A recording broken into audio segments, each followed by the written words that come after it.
pessoal do eMaster, tudo bem com vocês? Aqui professor Ulisses Pinheiro Lampazzi, Filosofia e Sociologia. Estou aqui para trabalhar com vocês ao longo desse 2023, como estudar para essas matérias, como essas matérias caem no vestibular, qual a importância, a relevância dessas matérias para a sua compreensão do mundo, para a sua compreensão, por que não, também da história e das demais humanidades. Temos um vídeo aí de filosofia e agora a gente vai trabalhar um pouco sociologia. Sociologia é uma ciência muito mais nova que a filosofia. Se a filosofia nasce 700 anos antes de Cristo, lá com os pré-socráticos, aqui nós temos autores do século XIX. Para entender como nasce a sociologia, nós temos que entender a Europa das primeiras décadas do século XIX. Uma Europa que estava passando pela Revolução Industrial. E da Revolução Industrial se desdobraram vários problemas sociais, desemprego, muitos moradores de rua, violência, prostituição, alcoolismo. E essa necessidade dos intelectuais daquela época de compreenderem o que poderia ser feito, por que a sociedade estava caminhando nesse sentido, quais são as compreensões das humanas, das ciências humanas do período para essas questões. Foi mais fácil criar uma ciência nova, já que as existentes até então, história, filosofia, não estavam dando conta do recado. O primeiro grande autor é o Auguste Comte, o primeiro que entendeu que nós poderíamos olhar para a sociedade como nós olhamos para as ciências biológicas, como Darwin olhava para a evolução das espécies. Então ele entendia que a sociedade é um grande laboratório e vários fenômenos ali se dão. Então nós temos choques, nós temos conflitos, nós temos aproximações, valores que são construídos. Então, tentar entender toda essa estruturação da sociedade. Como eu sempre digo em filosofia, digo em sociologia, não estude como na história. É claro que o contexto histórico vai te ajudar, mas aqui nós temos uma matéria conceitual.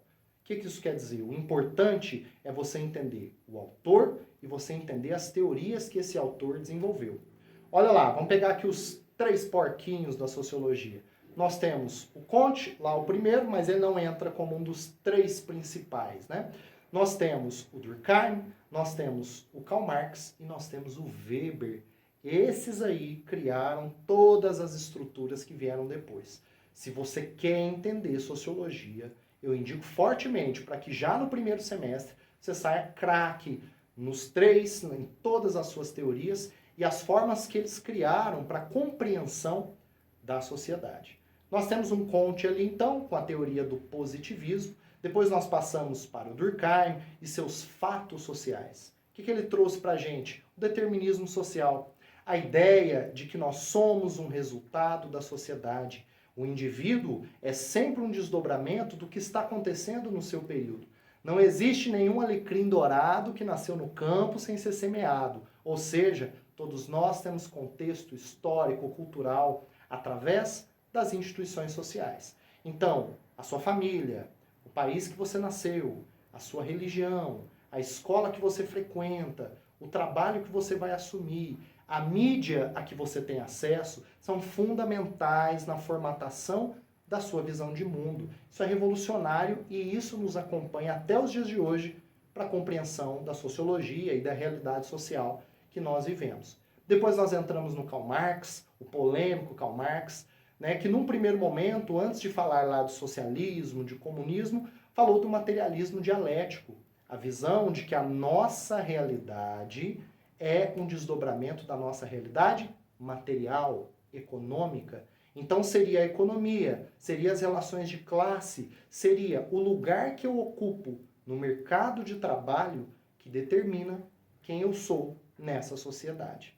Depois, olhando para isso, para essa ferramenta, ele propõe, aí sim, o socialismo para chegarmos no comunismo. Fim da propriedade privada, uma busca por igualdade, por distribuição de renda, de riquezas, para que o povo estivesse no poder, assumindo fábricas, terras e etc. Está aí o corpo da teoria do socialismo e do comunismo e tudo isso a gente vai aprofundar. Depois nós temos o Max Weber, um autor mais moderno, que já viveu ali uma parte do século XX e buscou ali a racionalização do entendimento da sociedade, A razão é fundamental na construção de qualquer sociedade, na política, nas relações cotidianas. A gente vai ver como isso afeta depois a interpretação do Brasil por sociólogos que foram influenciados por ele, Max Weber, o alemão. Então nós temos ali no Max Weber um autor que busca um caminho contrário ao Durkheim. Se o Durkheim partia do coletivo para entender o indivíduo, o Weber aqui faz o processo contrário.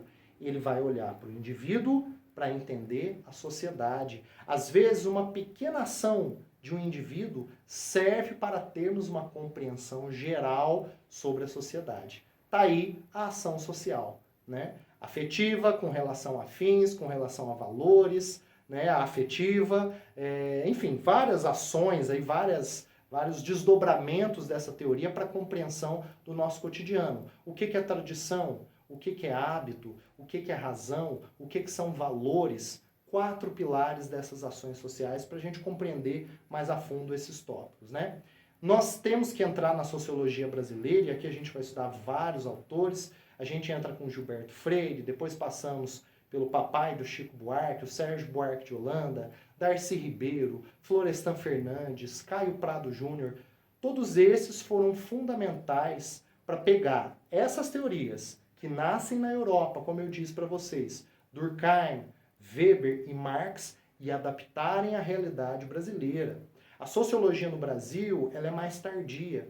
Enquanto que na Europa a gente já vê na primeira metade do século XIX, aqui só a partir dos anos 30. Fundação da USP, o primeiro curso de Ciências Sociais do Brasil, autores franceses que vêm para cá para dar aula, né, no nosso país. E ali a gente vê aos poucos a sociologia brasileira nascendo. Uma sociologia que buscou muito no passado, muito no nosso histórico de colonização para entender esse Brasil atual. Cada um influenciado por esses 3 porquinhos. Caio Prado Júnior, por exemplo, foi influenciado por Karl Marx. Se você pega o Gilberto Freire, foi influenciado pelo Durkheim. Se você pega um Sérgio Buarque de Holanda, ele foi influenciado diretamente pelo Weber, naquela teoria dele do homem cordial. Falta ao brasileiro a racionalidade na construção da sua afetividade, do seu cotidiano, da relação com a política. Sabe o jeitinho brasileiro? Né? Não, a gente dá um jeito, a gente tenta aqui, tenta ali, consegue. Essa afetividade do brasileiro, que é tão contraditória, tem um lado maravilhoso e tem um lado muito problemático. Então, isso aí já está na sociologia lá dos anos 30, 40, 50, com esses brasileiros, né?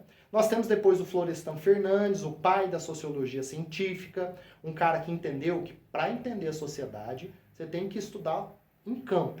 Você tem que ir para a rua. Você quer entender periferia? Vai para a periferia. Você quer entender presidiários, mulheres? Entreviste essas pessoas. Vá nas prisões. Então, ele traz esse viés bem científico para a sociologia brasileira. E com várias teorias interessantes, né? A ausência de uma revolução burguesa no Brasil, que talvez tenha atrasado o desenvolvimento de uma classe média por aqui. O duplo problema do negro no Brasil, ele também era marxista. O negro sofre com racismo? Sim. Mas o principal problema do negro brasileiro, na verdade, é a sua exclusão econômica. Então, esses tópicos, né, vão aprofundando e vão permitindo que você responda às questões do vestibular. Quem tem facilidade com interpretação de texto, geralmente se dá bem em questões de sociologia. Porque poucas vezes caem conceitos duros, puros, desses autores. Geralmente isso vem associado a um texto, uma imagem, um gráfico, um mapa, que pede a você que analise, né, com a realidade que você está vivendo. Então, geralmente, são questões interpretativas. Trabalhe bastante a sua interpretação de texto, pegue muitos exercícios aí dos últimos anos, faça, refaça e, claro, junto com a teoria, junto com esses autores. Lembrando, autor e conceito. Autor, conceito, teoria, né? Cada um propondo aí um filtro diferente para que a gente pudesse entender, portanto, a construção da nossa sociedade. Até chegarmos na pós-modernidade, com movimentos sociais, LGBTQIAP+,